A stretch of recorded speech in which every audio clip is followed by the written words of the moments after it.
Guys, oh. Oo, ano naman yan? Ano nakikita mo dyan? Oo. May nakikita siya, oh. Oh, baka yung butiki. Naku, butiki nga, ayun, oh. Yung butiki, nakita niya yung butiki. Okra pala. Ampalaya, yan, oh. Ampalaya kayo dyan. Ayan, ampalaya yan. Meron siyang tanim na ano rito, eh. Okra, eh. Nawala yung okra, eh. Alam ko yun, ampalaya, kamote. Tapos dito merong okra nun eh, tinanggal niya na ata. Tapos may kalabasa rin. Guys, oh, flex ko lang, ha.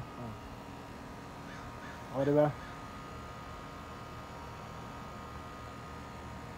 Berdeng berde, no?